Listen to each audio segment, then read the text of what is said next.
Each one of us in this room is one of more than 7 billion people living on Earth. And all of us use resources. We all need clean water and food. We wear clothing and we live in shelters. And thankfully, we have ecosystems that were created for us that provide us with all that we need. Ecosystems provide us with much more than the raw resources. They provide us with services. They regulate our climate. They provide us with pollinators. They mitigate flooding. They're beautiful. They give us places to recreate. They give us a sense of place and connect to our culture. And for some of us, they even provide us with classrooms. Ecologists and economists agree that ecosystem services are irreplaceable. And if you were to place a dollar value on it, it might be something like $44 trillion. With so many people that depend on the services of ecosystems, what happens when we extract resources beyond what we actually need?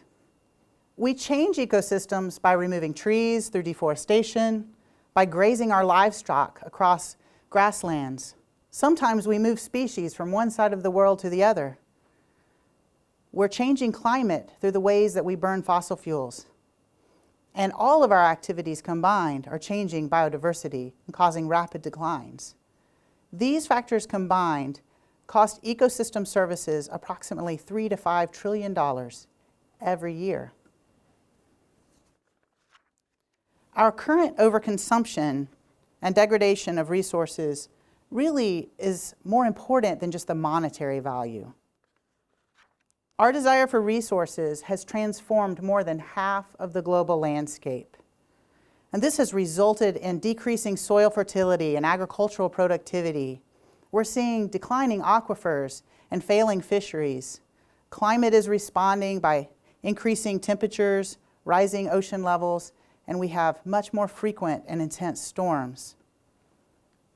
Certainly, these effects impact many people in the world, but it disproportionately impacts the most impoverished of the world. People living in parts of the world where environmental damage and climate change are combining to accelerate agricultural losses and failures due to drought and soil infertility.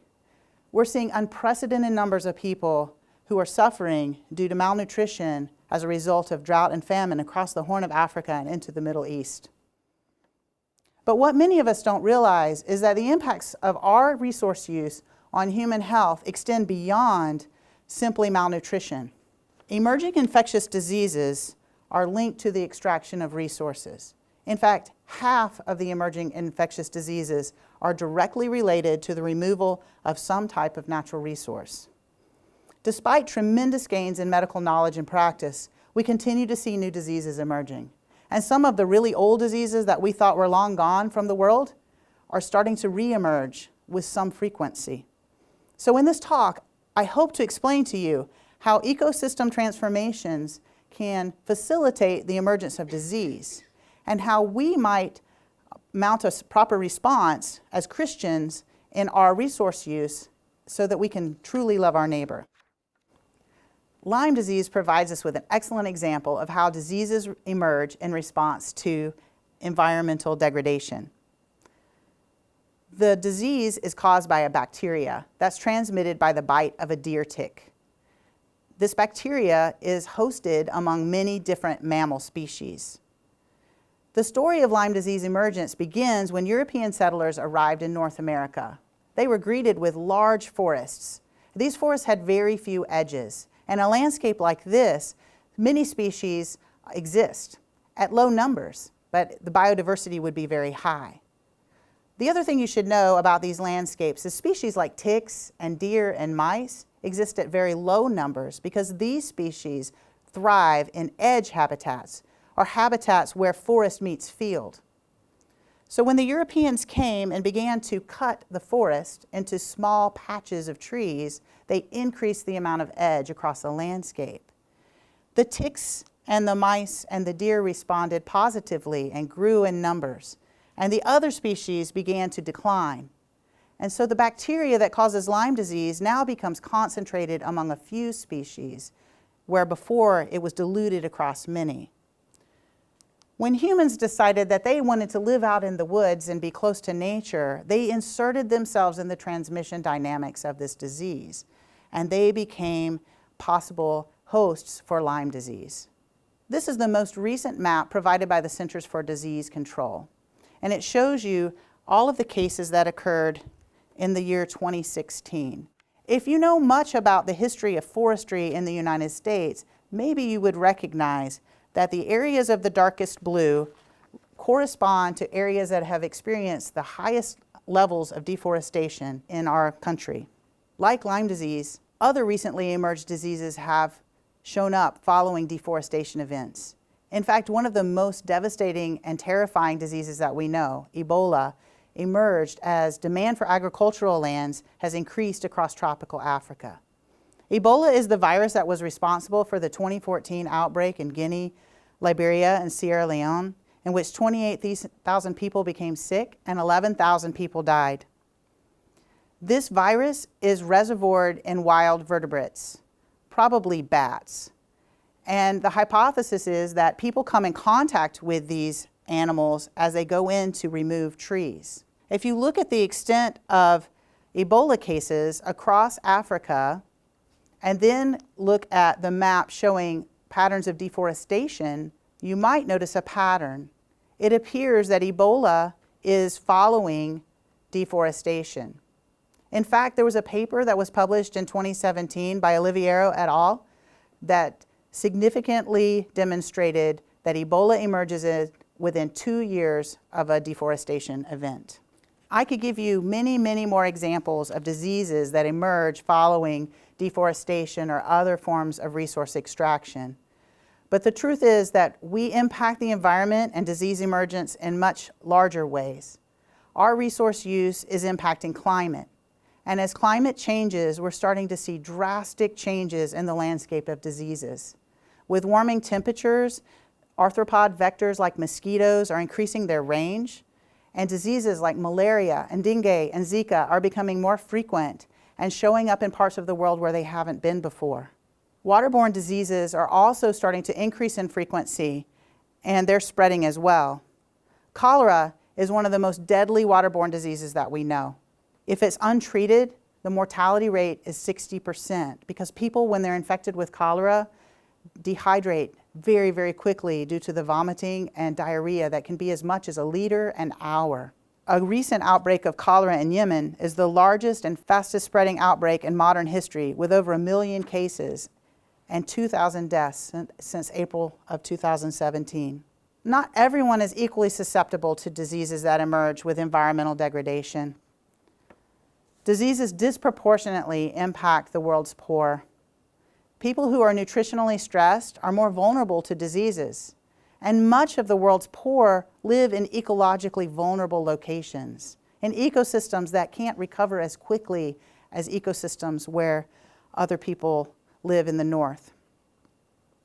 So as we're living our comfortable lives and making choices about the resources that we use, we need to recognize that the resources that we're using do impact our global neighbors. So you might think about what you're buying. Are you going to buy cotton when cotton causes decreased soil fertility?